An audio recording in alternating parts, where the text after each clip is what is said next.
Halo Sobat Kredit, pernahkah Anda mendengar tentang cerita Nyi Ronggeng? Nah, di episode kali ini kita akan membahas tentang Nyi Ronggeng. Silahkan tonton videonya sampai akhir, jangan lupa like, komen, share, dan subscribe. Nama Nyi Ronggeng mungkin sudah tidak asing lagi di telinga masyarakat Indonesia. Semasa hidupnya dia dikenal cantik.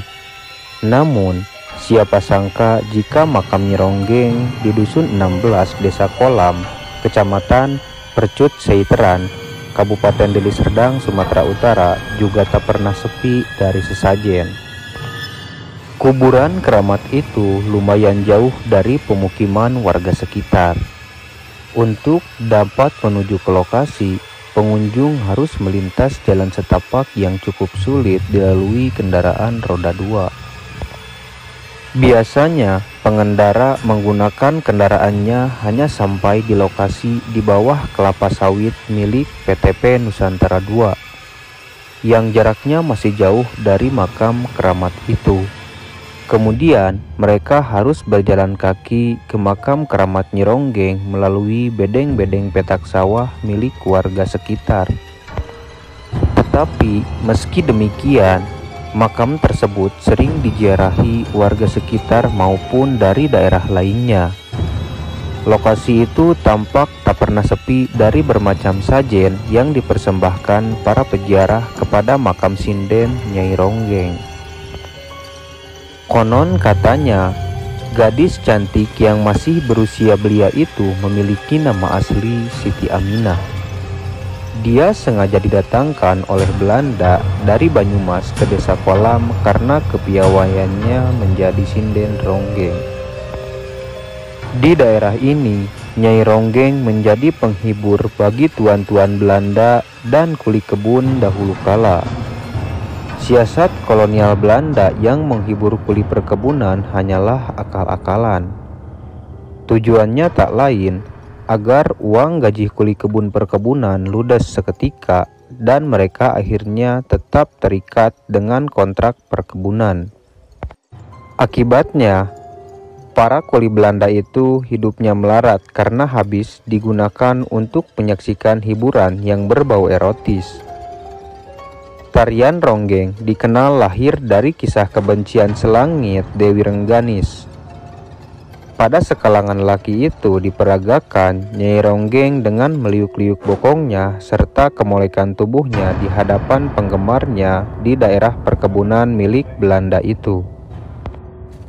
Tarian Ronggeng sendiri merupakan mitos hidup dari tanah Sunda, lahir dari rahim bernama Dendam Kesumat Tak Nyana. Membuat tak sedikit penari Ronggeng akhirnya mati secara mengenaskan, dibunuh lelaki, kemudian mayatnya dibuang jauh-jauh. Konon menurut beberapa versi, tragedi itu pun dialami Nyai Ronggeng yang dibunuh mengenaskan dan dikubur jauh dari pemukiman warga di Kampung Kolam. Kisah dendam berkalang tanah itu akhirnya menumbuhkan mistisisme. Itu terbukti dari banyak perempuan muda yang sering berziarah ke makam Nyi Ronggeng.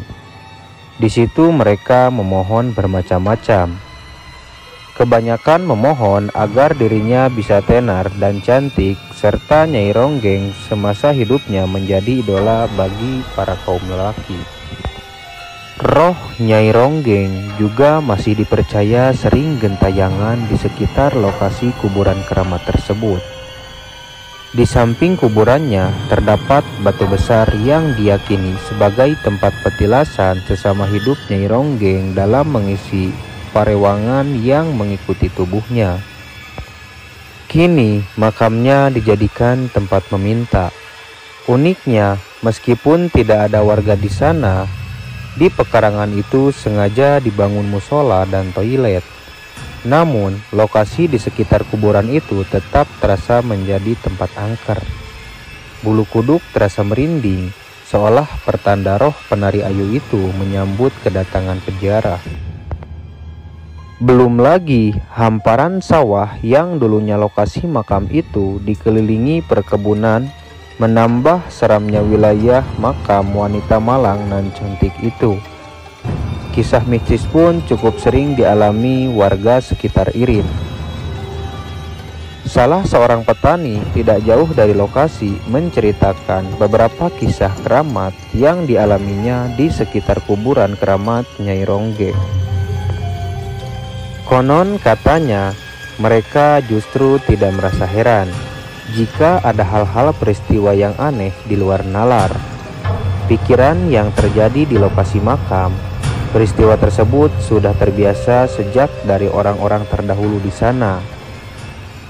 Cerita mistis sudah bisa kami alami sejak dari orang-orang tua di sini. Pokoknya banyak kejadian-kejadian aneh di sini. Tak boleh takabur, kata Irin melalui ceritanya. Menurutnya, kekeramatan makam Nyi Ronggeng sudah cukup terkenal di daerah mereka. Untuk petani di sana tidak mau gegabah jika ada peristiwa aneh yang mereka alami, sebab mereka terbiasa mengalaminya. Seperti peristiwa yang kerap terjadi tiba-tiba pada pukul 11 siang. Muncul aroma wangi khas masakan dari arah makam. Seketika itu pula petani sudah mengerti, pertanda mereka memilih beristirahat sejenak.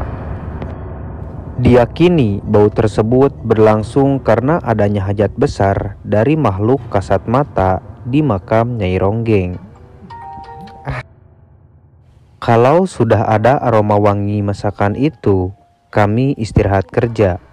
Kalau dicari pun siapa yang memasak yang mengeluarkan aroma itu tidak akan ketemu. Karena warga lain tidak ada di sini, kami yakin dari sana, ucap para petani. Mereka juga memiliki aturan, tidak mau membunuh binatang seperti burung dan ular di daerah itu.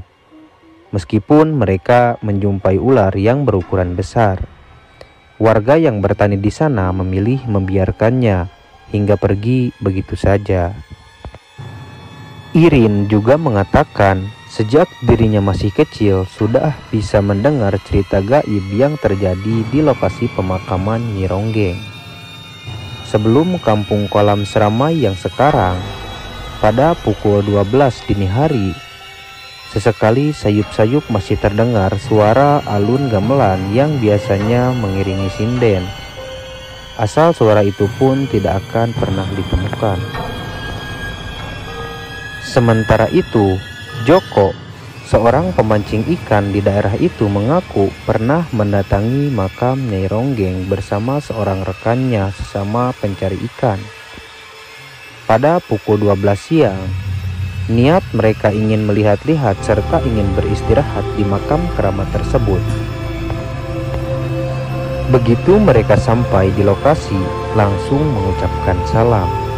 Alangkah mereka terkejutnya, tiba-tiba ada suara yang menyambut kedatangan mereka dan mengatakan, "Mau ngapain kalian di sini?" Spontan, kedua pemancing itu bingung dan takut. Mata mereka langsung melotot dengan keterkejutan karena tidak ada wujud orang yang berbicara menyambut mereka. Bulu kuduk langsung merinding karena tidak seorang pun ada manusia di lokasi itu. Mereka tidak mampu berbalik arah karena di bawah ketakutan.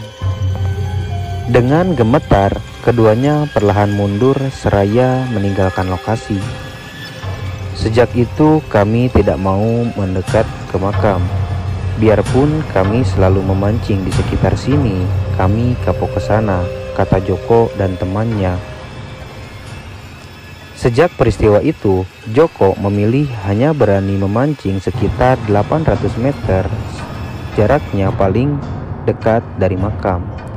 Keduanya menghindar mencari ikan dari sebuah irigasi yang cukup dekat pekarangan makam keramat tersebut. Nah, itulah cerita singkat mengenai Nyi Blorong dan makam keramatnya. Percaya atau tidak percayanya Anda dengan cerita Nyi Blorong ini, itu kembali lagi kepada diri Anda masing-masing.